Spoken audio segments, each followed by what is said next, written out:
Olá e bem-vindos ao Mental Chip. Quando a gente pensa em Roma, geralmente vem à mente o seu auge, né? Uma civilização gigantesca, super disciplinada que parecia invencível. Mas hoje a nossa história muda completamente de tom. Com a morte de Marco Aurélio, o famoso imperador filósofo, Roma mergulha num século de pura loucura, violência e corrupção. É a época em que o trono mais poderoso do mundo foi a leilão. Pois é, essa é a pergunta que fica no ar e que define tudo o que a gente vai analisar hoje. Uma questão que não fala só da queda de um império, mas daquele dilema eterno entre herdar o poder e merecer o poder. Ok, vamos mergulhar nisso. Essa frase que a gente adaptou do historiador Edward Gibbon resume a tragédia toda. De um lado, você tem um dos maiores e mais sábios líderes da história. Do outro, um filho que simplesmente transformou o dever em diversão e o poder num grande espetáculo. É exatamente aqui que a verdadeira decadência de Roma dá o seu primeiro passo. Então, nosso caminho hoje vai ser este aqui. A gente começa no auge da estabilidade, passa pela inacreditável venda do poder, mergulha no século de caos e, por fim, tira a grande lição que Roma nos deixou. Vamos voltar no tempo, ano 180 depois de Cristo. O Império Romano está no seu auge absoluto, no pico da glória, sob o comando de Marco Aurélio. Ele era o último dos chamados 5 bons imperadores. Um cara que era filósofo, general, um administrador justo. Só que ao morrer, ele quebra uma tradição que vinha dando muito certo. Em vez de adotar um sucessor mais capaz, ele deixa o trono para o seu filho biológico, Cômodo. E aqui, pessoal, a história vira uma tragédia. Cômodo não tinha o menor interesse na filosofia ou no senso de dever do pai. O mundo dele era outro. Era o luxo do palácio e os aplausos da multidão. Olha só que interessante esse contraste. É gritante. Marco Aurélio viu o poder como um peso, um dever sagrado com o povo. Já Cômodo viu o poder como um palco para sua vaidade.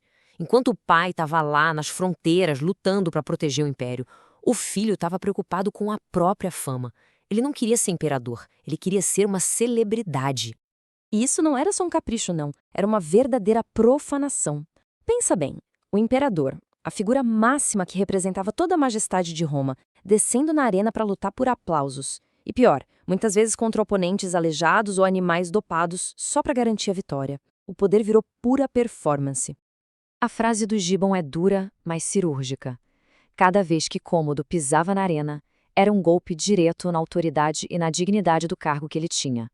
Roma, a grande conquistadora do mundo, agora era governada por um artista de circo. E as consequências disso? Foram sistêmicas, um efeito dominó. Com o imperador focado em si mesmo, a corrupção explodiu. A competência foi trocada pela bajulação, o mérito deu lugar ao dinheiro. A estrutura toda que sustentava o império começou a apodrecer por dentro. Se você acha que a morte de Cômodo trouxe algum alívio, se prepare, porque o que veio a seguir foi talvez o capítulo mais vergonhoso da história de Roma. O sistema não só quebrou, ele foi literalmente colocado à venda.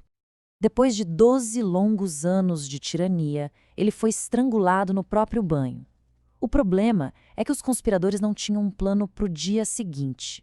E sem um líder forte, o poder caiu no colo de quem? De quem tinha as armas. Pensem só na ironia disso. A tropa de elite, criada para proteger o imperador, de repente percebe que é muito mais lucrativo escolher o imperador. E eles decidiram fazer isso do jeito mais direto e capitalista possível. A guarda pretoriana fez o impensável. Eles anunciaram que o trono de César e Augusto seria leiloado, em praça pública. O senador Dízio Juliano deu um maior lance, uma fortuna, 25.000 sestércios por soldado, e, da noite para o dia, se tornou o dono do mundo. A frase na tela resume o nível do absurdo. O poder supremo deixou de ser uma honra ou um dever. Virou uma mercadoria. Esse leilão do império foi a faísca que iniciou um incêndio que duraria um século inteiro. A mensagem era clara: seu trono podia ser comprado, ele também podia ser tomado à força. Vamos avançar um pouco para ver o resultado. O que se seguiu foi um banho de sangue. Entre 193 e 284, mais de 20 homens se declararam imperadores, e quase todos eles tiveram um fim violento, assassinados pelos próprios soldados, por rivais, pelos guarda-costas. A expectativa de vida de um imperador romano nessa época era menor que a de um gladiador. Não é brincadeira. Então, o ponto crucial aqui é o seguinte: A legitimidade, a lei, foi substituída pela força bruta. Qualquer general que tivesse legiões leais o suficiente podia marchar sobre Roma e tentar a sorte. O império já não tinha um centro, só um ciclo sem fim de guerra civil e traição. Certo. Mas o que a gente pode tirar de lição de todo esse caos? A história de Roma nesse período é um estudo de caso perfeito sobre como grandes civilizações entram em colapso. Roma não foi construída só com exércitos e estradas, mas com uma ideia muito forte: virtus. Era a noção de que o caráter de um líder importava, de que o dever com o Estado vinha muito antes do interesse pessoal. Foi esse o código de honra que guiou os grandes romanos. O que aconteceu foi uma troca de valores. Cômodo trocou o dever pelo prazer. A guarda pretoriana trocou a honra pelo ouro, e os generais imperadores trocaram a legitimidade pelo medo. O sistema operacional que fazia Roma funcionar foi corrompido. Essa é a essência da reflexão do Mental Chip de hoje. A decadência não começou com invasões de bárbaros nas fronteiras. Começou com uma crise de caráter na liderança. A hemorragia foi interna. Gibbon nos mostra que a crise militar foi só um sintoma de uma crise moral muito mais profunda. Roma não foi exatamente conquistada, ela se autodestruiu, se liquidou por dentro. Se tem uma única ideia para levar desta análise, que seja esta: o colapso começa no momento em que a liderança esquece o porquê de estar no poder e passa a se preocupar apenas em como se manter no poder. E essa lição ecoa até hoje, não é? Como é que se distingue um líder que serve a uma causa de um líder que se serve do próprio cargo? A história trágica de Cômodo e da queda de Roma nos dá um belo roteiro para essa reflexão. Se esta análise fez você pensar, o link para a obra-prima do Gibbon está aqui na descrição.